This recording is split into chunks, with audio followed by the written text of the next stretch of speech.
Welcome. Hi, Amy. Hi, Mike. Good to see you again. Hello, other students I don't know. Welcome. Welcome. It's a lot of you. I see Haley. Oh, some of the usual suspects. Right. The Zoom screen just got super weird. Alrighty, let's get started. Good evening, everyone, and welcome to our alumni panel this evening.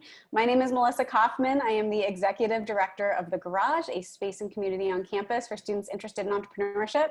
And today, I am here to reassure you that all of you are going to end up in awesome careers and awesome jobs someday. And as living proof of that, we brought together a panel of 5 recent alums working at awesome companies, doing things that they love, who are going to tell you a little bit about their journey, the role that the Garage played in that journey, and then maybe even some advice or tips that they might have for you guys in your own career paths. I'm going to start by turning it over to our panelists for quick introductions. We are just going to do just your name, your degree and year, and then your current company and role. Let's go ahead and start with Michelle. Over to you. Hi, everyone. I was a graduate of the class of 2019. I studied journalism and history, and currently I'm working at Stripe, which is a payments technology company, and I'm working on the sales team as the outbound business associate. Thank you, Michelle. Let's go to Zach. Hey everybody, my name's Zach. I graduated in 2015 from the engineering school, and I started about 5 months ago at Apple as a product design engineer on the iPhone team. So doing essentially mechanical engineering for the product. Awesome, thank you. Let's go to Bennett next. Yeah, name's Bennett. Graduated last year in 2019, and I'm working right now at Grubhub as a software engineer, specifically in the restaurant team. Thanks, Bennett. Up next is Priya. Sorry, guys, I was on mute. I'm Priya. I'm really excited to be here. I graduated in the class of 2016 as an economics and political science major. I'm currently in between roles, but most recently was a head of growth for In-House, which is a Series A startup in New York in the hospitality space. And finally, we have Sienna. Everyone, my name is Sienna. I graduated class of 2018. I studied learning and organizational change and also did the Siegel Design Certificate. I currently work at LinkedIn as a customer success manager in our talent solutions. So also have a lot of insights into working with recruiting teams. But I did the business leadership program, which is a rotational program for new grad hires. Awesome, thanks so much. For those of you that are just joining us, welcome to our panel. We're gonna start with a couple questions that I'm gonna moderate for today's guests. And at the end, we'll open it up for questions. We're gonna do questions through the chat functionality, and Elizabeth on my team will be on the back end monitoring those. So as you guys have questions, just throw them in the chat and we'll get to them at the end. All right, so for my first question, let's go back to the same order. I'm gonna start with Michelle. Michelle, when you got to college, what did you think you'd be doing right after college? I think just from the beginning of college all the way towards the end, I always thought I was going to go into journalism. I had actually just finished an internship at Bloomberg right before I graduated and was looking mostly at jobs in the journalism world. Like I definitely dabbled in some of the consulting, recruiting processes and some of the other recruitment processes, but my heart was definitely in journalism. And as soon as I got out of college, I had some offers, but the financials didn't really make sense because it was like the first time really seeing what like contract looked like and all of these things. So I started to pivot and look at opportunities in tech. That was something that I was always really interested in, but I just didn't really know like what that would shape out to be. But luckily I can talk more to it later, but an opportunity to work at Stripe came up in sales. Awesome. Zach, I didn't meet you until senior year, as the first year that the Garage was open. I don't know, like you'd intern at SpaceX at one point in time. Like what were you thinking while you were in school, like, that you might do afterwards? Sure. So I actually transferred from Rice, so I made a lot of changes. And I interned at SpaceX during my senior summer, and I took another quarter, and that's how I got to join the Garage. I was trying to decide between doing a startup or going to a big company. And I think you gave me some good advice that said, not a bad idea to make some money, go work for a real company and learn. So then I went to go work for a startup instead after that. And basically learned some skills, went to work for another startup, and then ended up at Apple. So it was hard to see when I was in school where I would end up. But I knew that I wanted to be doing, tech or product design for a company. Awesome, thank you for sharing. And Bennett, I remember you and I had a similar conversation senior year. You studied computer science, right? And so you're deciding between going more like the software engineering route or maybe more of a product route. Yeah. I guess I started material science. I've jumped around all the different engineerings, ended up making my own major, and then got a comp sci minor just so I had a real degree. But I really didn't know what I was going to do until the summer of junior year, when I talked with Melissa about how do I figure this out? I'd spent 2 summers working in the garage over the summers and my own startup or as an aide. I knew I definitely wanted to work on small team stuff. I was super interested in building products and what it means to take them to market. I just never really knew what that ended up being. And I would still say that software engineering is more of a how I do that.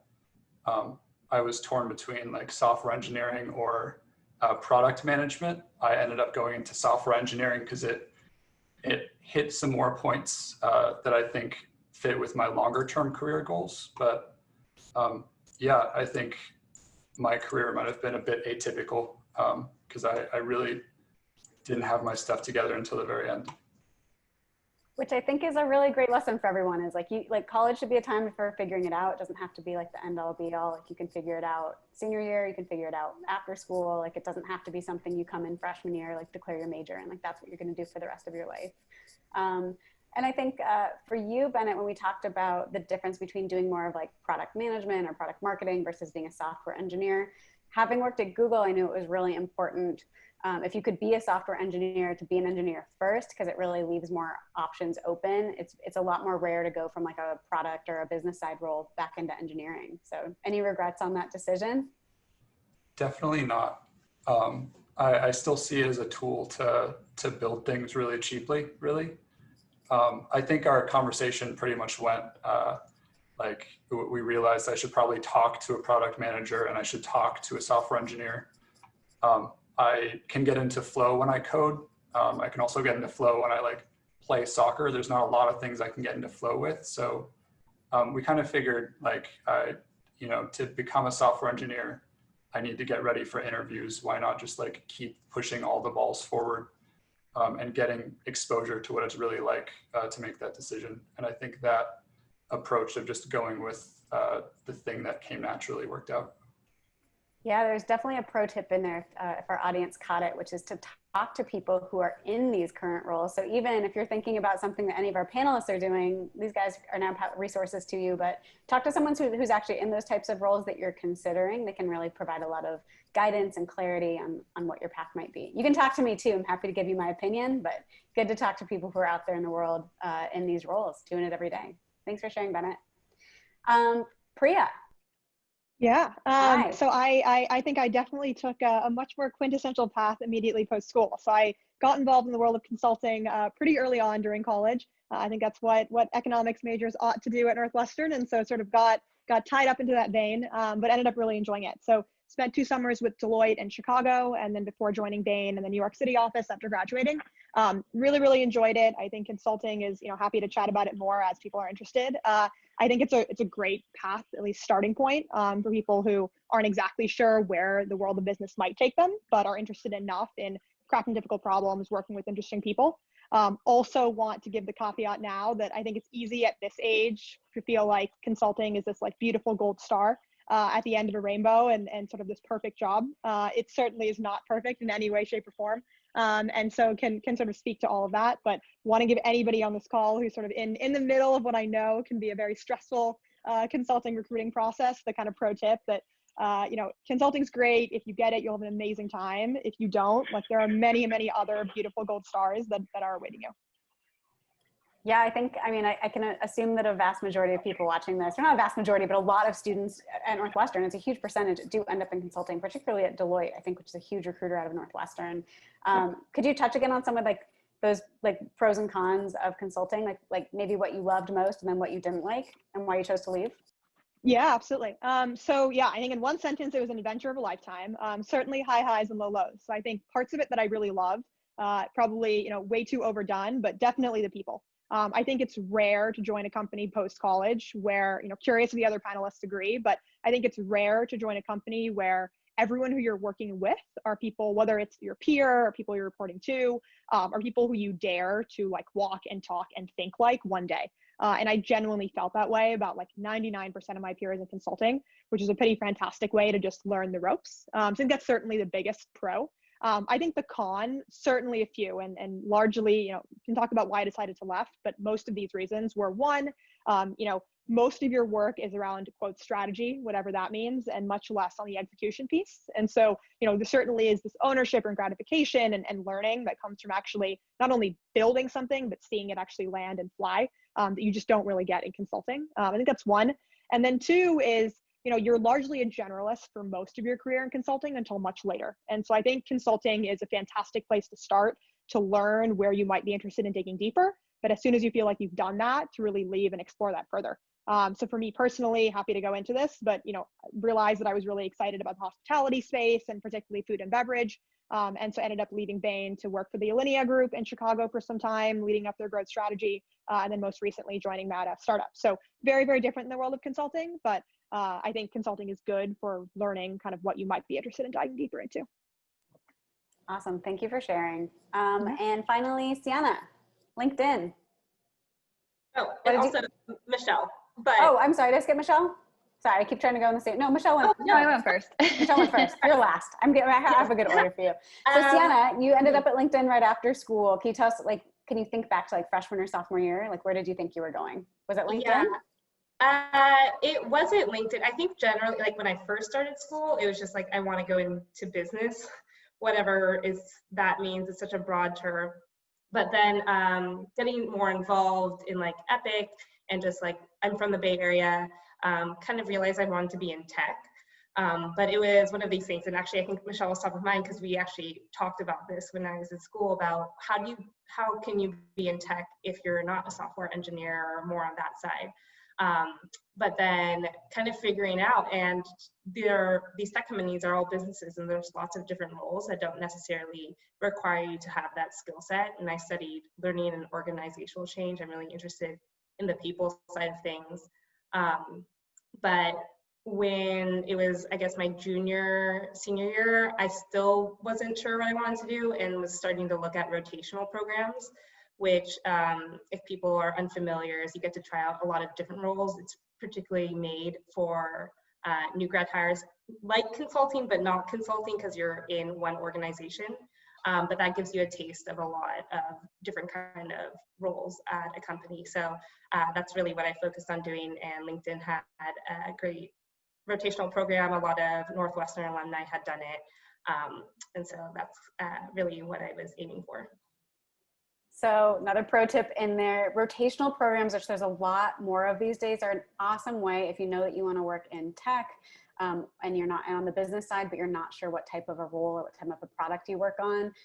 Consulting, it sounds like, also can be an experience where if you're not quite sure what you want to do, explore some different things.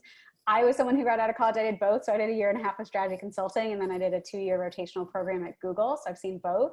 And I agree. I think that those are really great places where you can figure out what's your skill set, what do you really enjoy doing, and then really building a career path from there. So Sienna, you were in the rotational program for how long?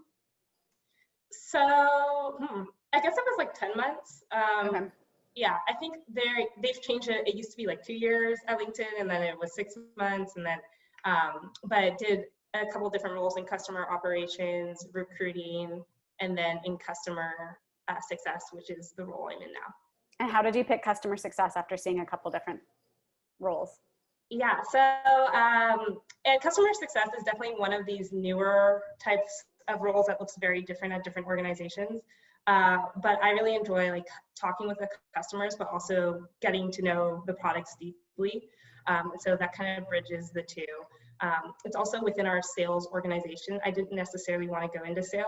I didn't really want that pressure of a quota, but it's still fun to do the customer engagements and also being like the bridge between the customers and product. Great, thank you. Sorry, I put myself on mute. I'm gonna pause right here. Do we have any questions from our audience, Elizabeth, or should we keep rolling? I have lots of questions. No questions yet, but if anyone has them, feel free to send them my way. All right, we're gonna keep going then.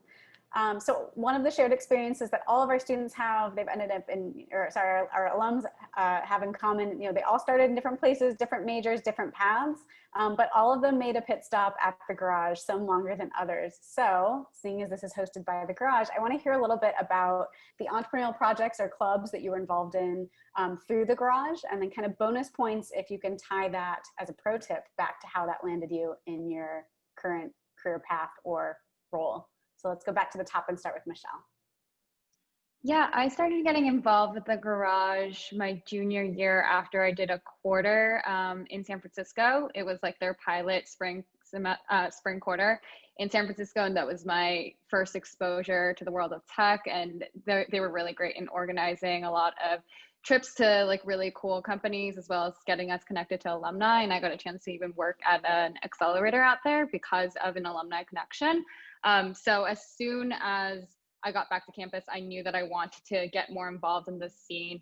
And I think because I was out in the Bay Area and was kind of drinking the Kool-Aid, I wanted to learn more about opportunities and didn't feel like we really got them in our Northwestern bubble, especially for the job opportunities for people in the non-technical role. Again, to what Sienna was mentioning, this was like a big topic of mine for me and like a lot of peers, because we would see people, especially out in the Bay Area, get a lot of like exposure from a lot of the tech companies or VCs about opportunities. And I just felt like when I was going to job fairs, I wasn't really like seeing those kinds of opportunities flare up, and I was seeing a lot of the more like standard consulting ones. So my friend and I actually got together and built out a Women in Tech initiative, which didn't really like become this fully fleshed thing that like we hoped it to be, but we did like get a couple events in there and a lot of conversations with Melissa along the way, a lot of her guidance, as well as just the opportunity to really just network with a lot of alumni. Like it's just a great hook to just reach out to alumni and be like, hey, like we're working on this Women in Tech initiative, like can you please like talk to us about like how you got to your job today? And it was a lot of people that didn't have these like technical backgrounds, so that was just a really great mechanism to just be able to learn about like all the different jobs out there, like what operations mean, what like marketing in tech really means. And I think that was like just so beneficial for my own job process, so selfish in a way, but was really hoping to just like create that kind of awareness on campus. And then I definitely also add beyond that initiative, I just took any opportunity to just get involved as much as possible, because I felt like there were always like great speakers being brought in, always like a great new connection that could be made that could go like a long way. So I always like tuned in with weekly dinners. I even like signed up for like all the things with the newsletters, which is actually like how I got my job at Stripe. Stripe had opened its office last spring, and they had invited basically the Chicago community, and I think it was on the Garage newsletter, and I had signed up for it and then just put my resume and didn't even go to the event. But then my current manager today actually reached out to me because of it. So just sign up for everything, go to everything. That'd be my like main advice for today. Awesome, great advice. So yeah, there's a couple of tips in there. I think one, we can talk about failure. You tried to launch a new student group called Women in Tech. It is not a student organization on campus now because it didn't really take flight, but that's okay. I think you learned so much from that experience. It sounds like you talked to a lot of great people, and maybe that helped you kind of hone in on some of these opportunities you wouldn't find other ways. So in some ways, I consider that to be a huge success. And yeah, we do try to find kind of some of these other alternative, more startup-y opportunities for students. So yeah, we put those in our newsletter. We're also like heavy Slack users these days. So if you're in the Tinker or residency program, we have a hashtag jobs channel. And we put all the opportunities that we come across in there. So maybe today that's where Michelle would have found her job at Stripe. And again, serendipitously, she didn't even go to the event, it turns out, but she had such a great resume that her now manager reached out to her. I've heard that happen many times. So I think like the next tip is like, just put yourself out there a lot of places. You never know. Again, it's super rare, but sometimes companies will reach out to you, because I will remind all of you, you're Northwestern students, you're very talented, and lots of companies would be really, really lucky to have you guys with them. Okay, up next, let's talk to Zach, who also it seems has a question, but now the floor is also yours to talk about what you did at the garage, mostly play Nintendo. Tell us more. Wait, I don't have, oh, you have a question for me, or you're saying I have a question to ask? Do we have a question from this Zach or a different Zach, Elizabeth? For Zach from for Richard. Zach. Yes. Okay, great. Perfect. Let's do a Zach question. He wanted to know how you landed your internship at SpaceX. So there's a couple Northwestern alums, I believe they still work there, who actually were doing pretty well. And they came to give, you know, whatever, like they came to one of the recruiting events. And as I'm sure you guys know, Gwen Shotwell, who's the president of SpaceX, is a big deal Northwestern alum. So they like Northwestern. I was almost certainly below whatever the average technical talent was at SpaceX at the time. And so it was definitely like really important for me to show how much I was willing to learn and how much I was willing to try, just like hustling to figure out the job. So the way I landed it was basically by schmoozing with these guys as much as I could and staying after, asking them questions, essentially forcing them to take a look at my resume and portfolio, and then basically failing a test the next day by spending all my time working on a technical challenge that they gave me at that afternoon. So kind of my advice there would be, like, think about all the choices that you have in the decisions you're making and pick and prioritize the ones that are the most important.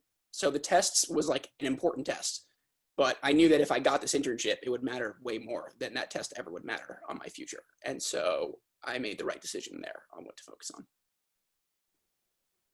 Can you tell us a little bit more about the time you were hanging out at the garage and if that had any impact on your path? Because I guess Sure. I gave you advice to go to a big company and to get paid to learn, but instead you went to some startups that were kind of rocky. So tell us about that. Yeah, so I did play a lot of Nintendo. I just remembered that we played a lot of Super Smash Bros. I was only at the garage, like Melissa said, for about 1.5 quarters, and I did Epic before that, which was fantastic. I believe it's still around. You guys should all join that if you're into tech or entrepreneurship. I think the biggest advantage that the garage gives you is it's a way to get a network when you really don't have a lot to offer. And so while you guys are all great students and I'm sure you're super talented in a lot of ways, it's hard to break into certain companies or like clubs that might have people that you'd want to talk to. So the garage is kind of the first chance you get to really make friends and meet a bunch of people who are all going to do fantastic, not the least of which is the staff, like Melissa, et cetera, who are amazing. So what I think I got the most out of the garage was just having that network from essentially day one as my first starting network to help answer questions and connect me with the right people. Awesome, thanks. It looks like we have a couple more questions that are in the chat right now. Maybe Zach, this is a good one for you since you're at Apple. So Jay's asking, do you think that there are significant opportunities to find co-founders or resources for your own projects inside of Apple or innovate within the organization you're currently a part of? Apple's a pretty big company these days. Sure. So that's a great question. I stressed out about that so much. It was like, I can't find anybody. I want to be a founder. I'm not a super easy person to work with. So, it was stressful for me. What I learned was by just getting out and being around people who are doing stuff that you think is cool or that you want to do, find those people. And so whether that's Apple as a giant company, but still has small teams, or Formlabs, where I worked before Apple for 3 years, after working at Formlabs for 3 years, I knew probably like 40 extremely talented engineers and operations people, like just from 3 years. That was like a side effect of my job. And so I think that big companies and small companies can both offer it. The only thing I'd caution against is if you join a company with like 3 employees, then you might have a little bit of trouble like I did finding good people to either do founding companies with or just carry you along to whatever your next step of your path is. Yeah, and I'll also pull out of that is I think that the real takeaway is that you want to go somewhere where you can surround yourself with good, smart people. That can happen in a startup environment. It can happen in a bigger company, but you don't want to be somewhere either where there's, you know, nobody in the room that you respect, people with bad ethics, or if you feel like you're the smartest person in the room, you're probably in the wrong room. So we have one other question. I think we'll come back, Daniel, we'll come back to your question in a little bit. We're going to keep rolling with these guys and what they did at the garage. Some of this will be revealed. Bennett, let's go to you next. Tell us, I think was Unruled your first project, or was there one before that? It was the very first. The first, the last, the only. I still use my Unruled notebook all the time. It is my go-to. Elizabeth is nodding too. So for We have, anybody I who's think, like on who 20 doesn't, of them in our house that we've used up that I've bought from you guys. We love them here. so the Unruled notebook was a class project that nobody believed in. It was an unlined, unruled notebook that got poo-pooed on in the classroom, but it found great success at the garage. Can you tell us more? We were tragically misunderstood. I would definitely say it was a classic engineer mentality. Personally, I came up with the idea when I freshman year just wanted to take notes in an unlined notebook, a notebook without lines. Super simple product. Ended up paying like $30 for a sketchbook after spending hours looking for something on Amazon, and just kind of planted the seed of like, why doesn't that exist? Like, why doesn't someone just make it? Around that same time, I realized there's an entrepreneurship class at Northwestern. So went in there, we ended up with a team that kind of aligned around that idea. And while everyone else was talking about like, how are you going to make money? What's defensible about this? We were just focused on like, wouldn't it be special to create a product that other people use every day and love? And that was really enough for us. So we did a lot of things the wrong way if you're going with like, you know, pure startup mentality. But we had a lot of heart. And so we've been running now for 3 to 4 years. We have gotten more legit as time has come on.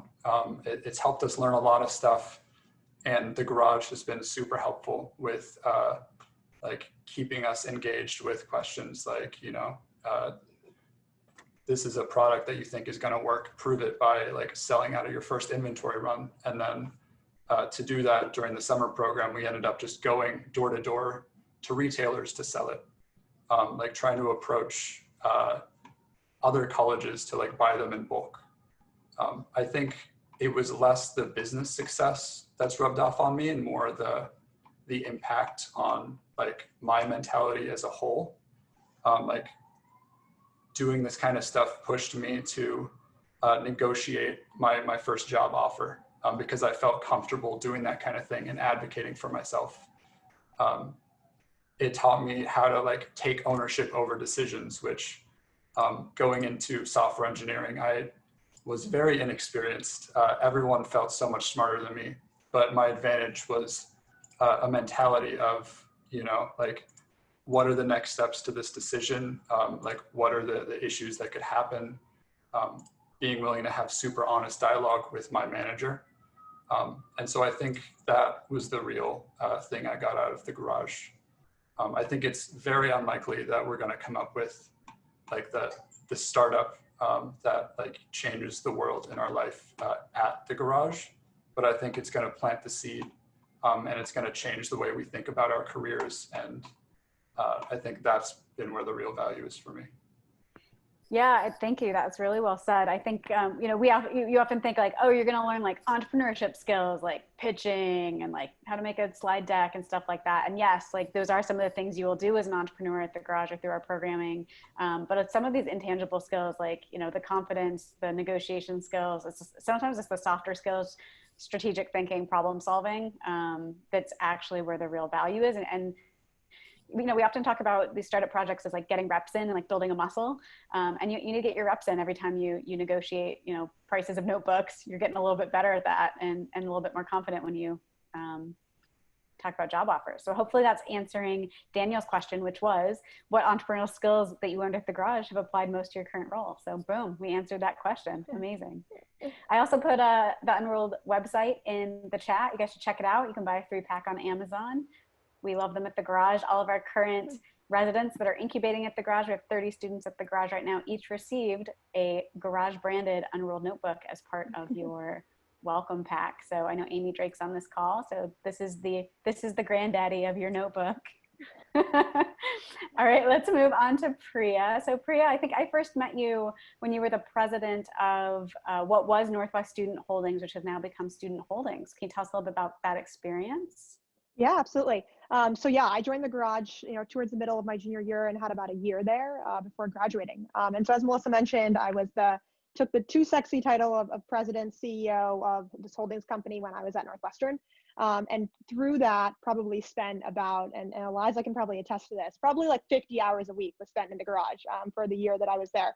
And I, probably a bold statement, but I can definitely tell you that Student Holdings, largely facilitated by the Garage, from like all of our meetings and our weekly, dinners we came to and our info sessions, taught me more than my full career date, including like being a consultant at Bain for 3.5 years, which, a partner at Bain would not be thrilled with me telling you all, but like I wholeheartedly stand behind.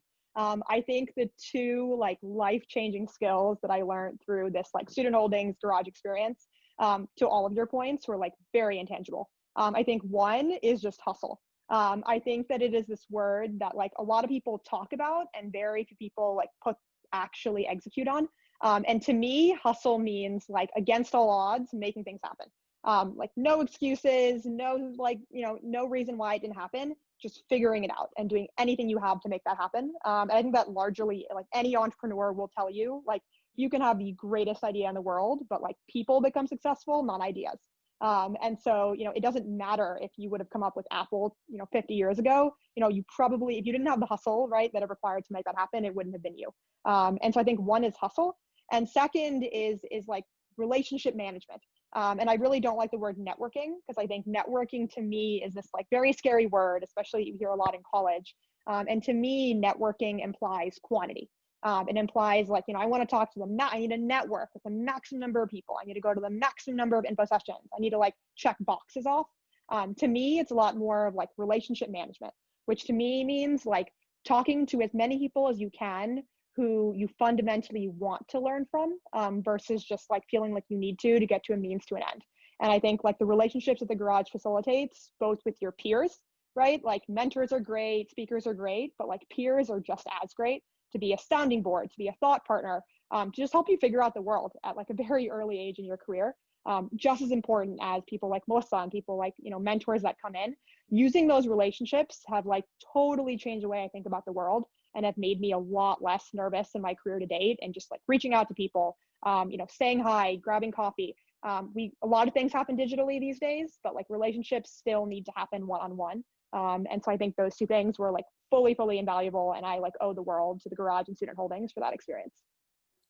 Well said. We often talk about this at the Garage. Like we have lots of resources. If you have a business, you need to get off the ground, we can give you the skills to make that happen. If you want to run a small business like Bennett has with Unrolled, if you start a venture capital investable company, we can help you do that too.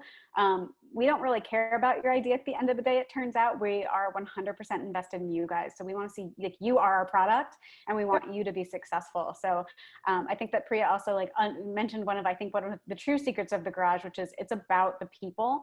And yeah, we have wonderful mentors and alums that get involved to provide advice and guidance. But there's also an amazing network of peers that you become kind of a family that you become part of at the Garage. So even though, all of our panelists graduated different years, they're all still part of like the Garage family and resources to our current students and to each other. And with that kind of network, there's a lot of power. So I'm glad that you mentioned that. Thank you, Priya. Yeah. Sienna, somebody who deals with people all day long on a platform about people. Yes. Tell us about, I know you were very involved in Epic and that you dabbled in a couple of projects at the Garage. Can you tell us more? Yeah, so I got involved with Epic my sophomore year, and then kind of did a couple of different programs really introducing students to entrepreneurship, getting them started like the pipeline so that they could become involved with the garage. And then was the president or co-president my senior year. And I'm sure lots of you are preparing for interviews right now and looking up interview questions. I think vast majority of those where they're asking for an example, I use my experience with Epic, and especially just having tangible impacts in the work that I did. You can speak so much more to it I could speak so much more to it through what I did in Epic, the type of collaboration I had to do, the type of speaking with other people, being curious. It speaks much more volumes, at least for the roles that I was interviewing for, than the coursework that I did, even the entrepreneurial coursework, which is so predefined. So it really gives you that real world experience, and is a great testing environment for figuring out what you like, what you don't like, what kind of ideas people are working on. I think right now it really helped me develop my curiosity of understanding what other people are doing and how to ask good questions in that way, which I find is really valuable in my current job. Yeah, so Sienna, you talked a little bit about how you worked in recruiting, and you know a thing or two about that these days. I remember when I worked at Google, I interviewed over 200 college students for our rotational program, and the difference between someone who can talk about an entrepreneurial project or a side project, side hustle that they're really excited about, versus a student that comes in and can just talk about class projects is night and day. Could you tell us a little bit about the importance of having these other things you can talk about besides just coursework? Yeah, so a big thing is, and you can look this up, a lot of what people are looking for from jobs are these soft skills, really, that in classes you develop a lot of really great hard skills, especially if you're doing something that is more related to data analysis or something specific. So that's a requirement of the job, but the soft skills is really what makes a difference. It's what makes you someone that people want to work with, and you don't necessarily have to develop that so much in classwork. I guess you do group projects, but working on a startup, working in a venture, the success of whatever you're working on really requires those soft skills. So you're actually able to speak to that when you get involved with something like a student startup. So I mean, you could, they'll ask questions how do you collaborate with others? And as Melissa said, giving an example of I had a group project versus I started this company with other people, I found other founders. Which one do you think sounds more better for the job? Let me guess, it's the project. Yeah. It fits in with those things that Priya was talking about. It shows that hustle, it shows that initiative, rather than you were just presented with a situation. It's you really made something for yourself and took initiative there. Do you think, you probably are doing a lot of interviews these days too, if a student, let's say a student came in and talked about a project, let's say it was Michelle's project, she tried to start women in technology, and ultimately it was kind of a failure. Would you look down upon that, or how would you feel about that? Well, probably in the way that she framed it. I think if you do quote unquote fail, it's more what you learned from it. And I mean, this is you probably hear this rhetoric all the time. It's people want to hear about those failures and how you're going to learn from it and apply it and make it better. That's basically also what the design process is iterating. So at least for tech companies, they really look for that kind of adaptability, able to learn, able to move quickly to create progress. So definitely don't just frame it as I did this thing and it didn't work out. It's more I did this thing, these are the things I learned, this is why it didn't work out maybe, or just giving some examples of what you would have done to improve it. Sometimes it's also just circumstance of the situation, maybe an idea just it's not the time for that idea, as you can see from a lot of different examples. So it's just, it really matters the way you frame things. Yeah, so with that, maybe Elizabeth can find it and drop it in the chat. We had an alum a couple years ago who worked on a note-taking business while he was a student at the Garage. And in his final interview with IBM, which is where he worked now, they asked him, tell me about something you failed at. And he was so excited to tell the interviewers all about his epic failure called Note Shark, his failed garage startup, that they hired him on the spot because of the way he was able to talk about that experience. So we'll drop that story in the chat. You guys should check it out. It's a great one.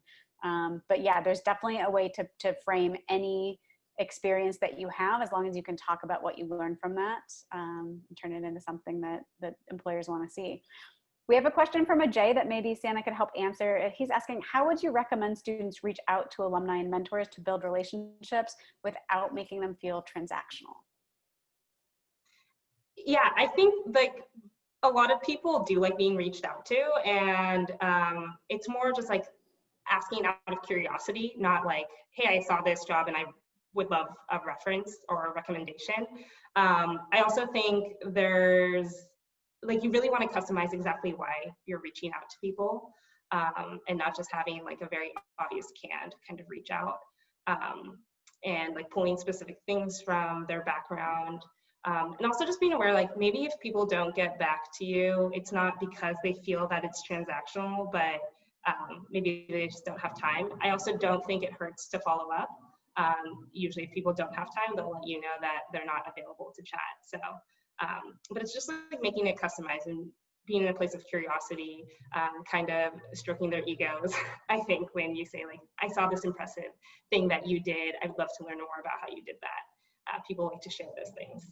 Kind of like Great. Melissa reaching out to all of us to speak Pro on. tip, Yeah. people like to talk about themselves, even our panelists tonight. But no, I think that, often students are hesitant to reach out. And I think there's a couple of things you want to think about. One, you want to make an authentic connection. You shouldn't just be reaching out to someone because you want to intern at their company. You should really reach out to someone who you like their path, you have the same major, you want to understand how they ended up in their role. You might want to have that kind of a role someday. The more that you can really ask them authentic questions and get them to talk about themselves and their experience in a way that you could learn something from it is a great way to build relationships. All right, I have one final question for our panelists, and then maybe we can see if we have any other questions from our audience. Let's go back around to Michelle. So you talked a little bit about your job search process. Do you have any other final piece of advice, either for the job search and interviewing process, or a piece of advice for current students on like a skill that they can work on, a project to work on, people they can meet, things to read? Like, what's your one top piece of advice for current college students? I think just onto like everything we were just talking about with connecting with alumni or connecting with people about a job that you're interested in, just like don't be afraid to show your enthusiasm and like curiosity. When this job was presented to me, I was very transparent that I knew nothing about sales. I hadn't even given a thought to it, but I was excited about the company, and I was confident about the skills that I could bring in that role once I started to learn more about it. So another point to that is something that I actually wish I did more of back then, because I remember graduating and thinking, oh my God, like no tech company is going to want me. Like I really have to prove myself. I wish I knew my value more.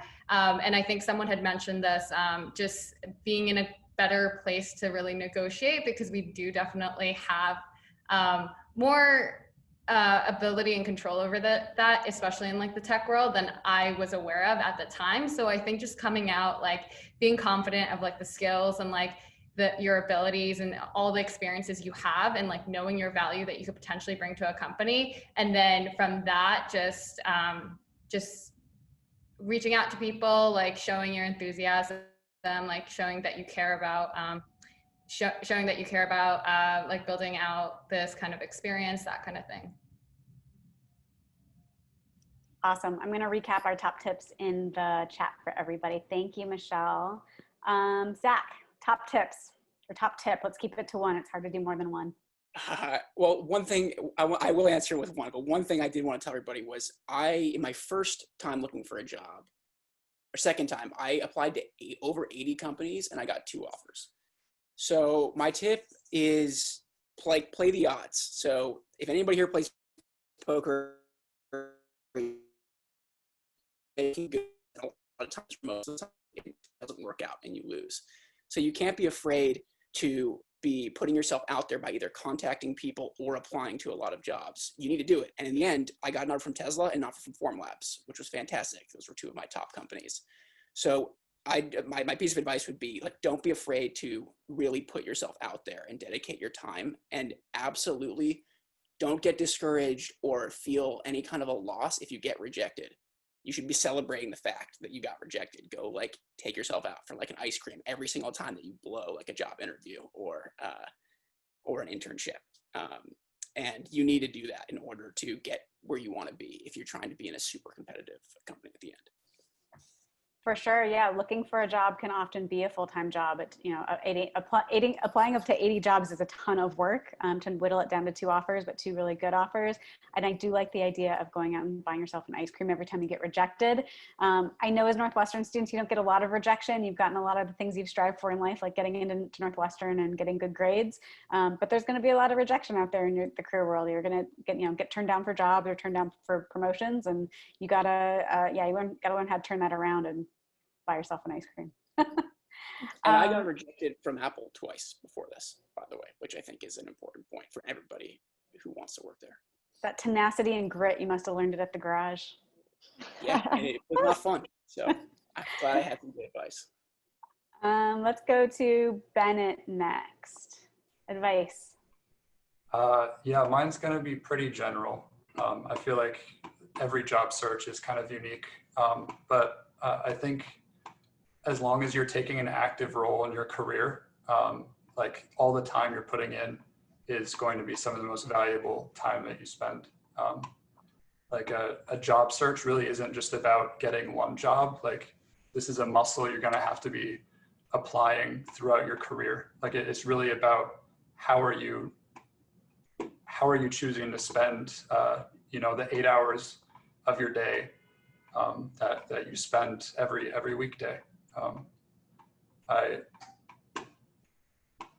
guess, don't trust other people with your career, specifically for a lot of tech people in my company. I've heard people say like, it's the company's job to figure out, how I'm growing, what I'm working on. You should just trust the system. I guess that's another take on being active. I think as long as you think about these questions all the time and you don't expect yourself to come to the answer at the end of this job search, you're going to be doing the right things. It's an exploration, and I think as if you can make it exciting, it's probably the best thing. 100%. Nobody is going to watch out for you or your career more than you will. So it's absolutely important to be an active participant in that. I talked to a student today who was like, I just applied to this job at this company I don't want to work for. And you have to be careful with that, right? Because you could get an offer and take that job and put yourself on a path that you don't want to be on. And it's really hard to change course. So yes, the more that you can be an active participant and think through, how do you want to spend your 60 hours a week working? It's a good thing to be thinking about now. Thank you, Bennett. Priya. Yeah, I think my advice is going to be, a little bit similar to Zach's. So my Bain job search was pretty straightforward, but after leaving Bain, I did a pretty uncharacteristic choice and took 6 months off to basically explore what I would say, due diligence into the consumer space. And so I was leaving Bain, and most of the, very type A partners at Bain were like, Priya, don't leave Bain without a job. That's a really risky move. And I was like, nope, I have enough faith in my own ability to find something great that I feel confident in leaving. And I spoke to about 130 different companies, which is probably going to be my life achievement. I just felt like Bain was a bubble in terms of the kinds of people and problems that it exposed me to. And so I wanted to speak to people, and I literally interviewed for companies in Hawaii and Tokyo and New Zealand. I spoke to very early stage startups, very late stage companies, all kinds of roles. And it was one of the most meaningful 6 months, and really making the job search a full-time job was at times very frustrating. But most of the time just very fascinating, and learning about other people, how to sell yourself, that I think is probably one of the most useful skills that you'll ever learn. And so my 1-sentence advice there would be don't settle. Find something that you are deeply invested in. And at moments it might feel like that thing doesn't exist, but I promise you, as someone who has striven on that mission several times now, it does exist, and you owe it to yourself and the blood and sweat you have put into getting into Northwestern, working hard at Northwestern to find that job. So yeah, I think that would be my advice. three really good, there are actually three things in there. I'll put it in the chat, but I think one is, yes, find something you're really deeply invested in, learn how to sell yourself, right? That's a really tough one, is learn how to tell your own story and convince other people how great you really are. And also don't settle. Like we just talked about with the student I talked to earlier today, you don't wanna, just because you get an offer doesn't mean you should take it. You should be really thoughtful with where you choose to go.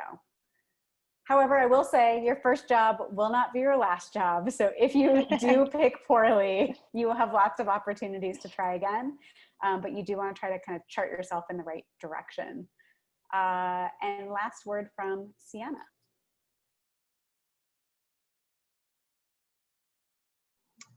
Yeah, but I think in a similar vein to what other people have described, I think a big thing is figuring out your story and how to articulate that really well, and understanding that it's not set in stone either, but especially when you're interviewing, that's a big thing, is like, who are you and why this company? So I think a big thing as well is understanding like what work compels you, having those conversations, understanding like I had this conversation with someone, and actually what they described is not something that I'm interested in or doesn't like get me excited. That's really valuable information. But also the conversations that you have with people and like what they're doing really does excite me. Maybe it's the industry, maybe it's the actual role, but like taking stock of those things. And then also, this is at least what I found really important for me, is really understanding what my values were, and how that was reflected in the companies I was applying to, because that's also going to be around the people you're going to be working with. So you want people to reflect the certain, the kind of values that you care about and kind of the impact that you want to make on the world around you. That's great. We actually have a new program at the Garage that we've been working on called X Factor, which is our leadership development program. And one of the exercises we do as part of that is a personality assessment. And one of the sections involves values, which I think has been really good for students to figure out the type of professional environment they want to be in, the type of people they want to work with. So that's my plug for that program. I'll put what she said in chat. I have one more question. Let's see, a thought on technical companies. These are some additional thoughts from Zach. Sorry, I was trying to figure out if there's a question. So he said, for those that are looking at more like technical roles, so show that you won't be a liability on day one, know your engineering fundamentals inside and out. You don't need to be a genius. So for all of the engineers or software engineers out there that are listening in. All right, well, unless we have any other questions from our audience today, I know it's a long time to sit on Zoom for 55 minutes, so I want to thank everyone for tuning in tonight. If you would like to connect with our panelists, you can find them all on LinkedIn. If you'd like to learn more about the Garage or get involved in our Tinker program or some of our other programs, shoot us a note. We are at thegarage.northwestern.edu. So you're all welcome to leave right now. I'm going to stick around, and I'd love for our panelists to stick around. If anyone wants to ask a question in a smaller little session at the end, you're welcome to stick around. Otherwise, we'll call it there and we can stop the recording. Thanks, guys. Have a great night.